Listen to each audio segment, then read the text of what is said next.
Hi friends, இன்றைக்கி நம்ம பார்க்க போகிற வீடியோ நம்மளோட தோட்டத்து வீடியோ. ரொம்ப நாள் ஆச்சு இல்லையா தோட்டத்து வீடியோ போட்டு.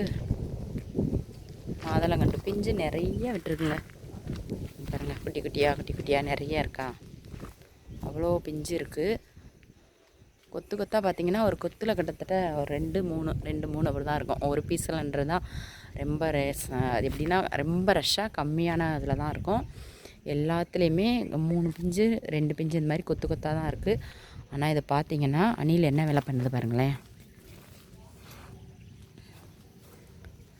பார்த்தீங்களா, இந்த மாதிரி குட்டியாக இருக்கும்போதே வந்து அணிலை கடித்து அது மாதிரி குடஞ்சி அதுக்கும் ஒழுங்காக சாப்பிடாமல் எங்களுக்கும் வைக்காமல் சாப்பிட்டு போயிடுவாங்க. அதே மாதிரி சீத்தாப்பழம் பாருங்க. இதை வந்து ஜூம் பண்ணி காமிக்கவா, தெரியுதுங்களா எப்படி சாப்பிட்ருக்காங்க பாருங்கள். வந்து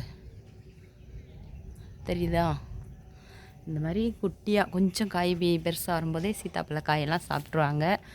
நல்லா பழமாயி சாப்பிட்டா தானே டேஸ்ட் இருக்கும். ஆனால் அவங்க குட்டியாக இருக்கும்போதே வந்து சாப்பிட்டு போயிடுவாங்க நம்மளை சாப்பிட விடாமல்.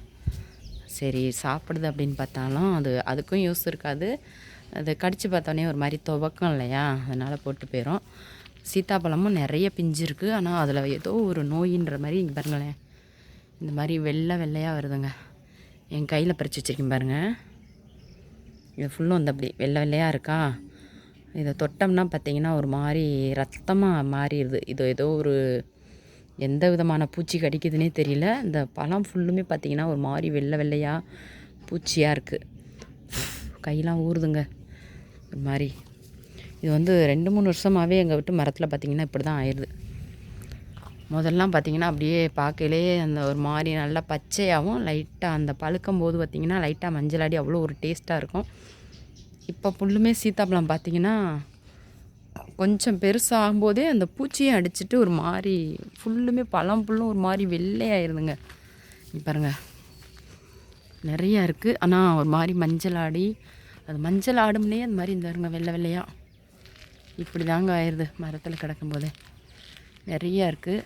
ஆனால் அது மாதிரி பழம் நம்ம சாப்பிட்ணுன்றதே ஒரு எப்படின்னா நம்மளை சாப்பிட விடாத அளவுக்கு ஏதோ பூச்சி கடிக்குது. அதே மாதிரி பார்த்திங்கன்னா பலாப்பழத்துக்கு பறிக்கலாம் சரிங்கண்ணா ஒரு 2 தாங்க கிடஞ்சி. ஒரு கிட்டத்தட்ட 25 பீஸ் வரைக்கும் 25 பிஞ்சு வரைக்கும் விட்டதில் இங்கே பாருங்களேன் 6 பழம் 7 பழம் தான் நமக்கு பறிக்கிற அளவுக்கு இருந்துச்சு. இந்த பழத்தை அன்றைக்கி பறிப்போன்னு போனேன். சரி அருவா எடுத்து வெட்டலாம் அப்படின்னு சொல்லி பார்த்தோம்னா லைட்டாக கையை வச்சு திருகினோடனே பழம் கீழே விழுந்துருச்சு. இன்னும் ஒன்று மட்டும் கிடக்கு காமிக்கிறேன் மரத்தில். இந்த ஒரு பழந்தாங்க இருக்குது. எல்லாமே பறிச்சாச்சு. எப்படி சொல்கிறதுனா பலாப்பழம் வச்சோன்னு தான் பேர். இந்த வருஷம் நாங்கள் அதை ஒழுங்காகவே சாப்பிட்டான்னு தெரியல.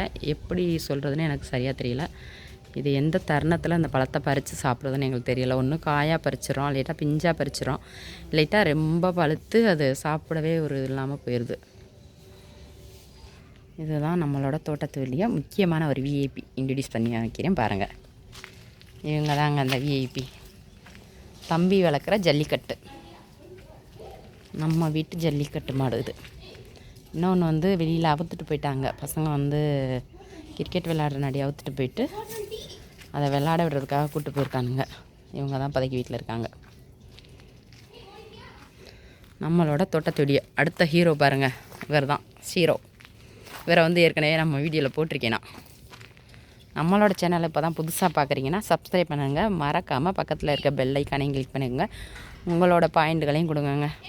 அது போக இந்த சீத்தாப்பழத்துக்கு நம்ம எந்த மாதிரியான மருந்து அடிக்கணும் அப்படின்றதையும் தெரிஞ்சவங்க கமெண்டில் சொல்லுங்கள். இங்கே பாருங்களேன், எனக்கு பார்க்கவே அவ்வளோ ஒரு சங்கடமாக இருக்குது. இதை எப்படிங்க சாப்பிட முடியும்?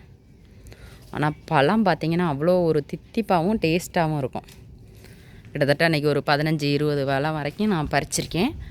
ஆனால் ஃபுல்லுமே இப்படி தான் இருக்குது. இதை எப்படி சாப்பிட்றதுன்னு தெரில. நம்ம கூட கொஞ்சம் லைட்டாக பிச்சுட்டு உள்ளதை சாப்பிட்டுக்குவோம். சின்ன பசங்களுக்கு கொடுக்குறப்ப அதை பார்க்கவே ஒரு மாதிரியாக அரியர் போட்டுட்டு சாப்பிட மாட்டாங்க. உங்கள் வீட்டில் என்னென்ன மரங்கள்லாம் வச்சுருக்கீங்க அப்படின்றதையும் கமெண்டில் சொல்லுங்கள். இந்த சீத்தாப்பழத்துக்கு என்ன மருந்து அடித்தோம்னா இந்த பூச்சி கடிக்காது அப்படின்றதையும் சொல்லுங்கள். ஓகே, பாய்ங்க.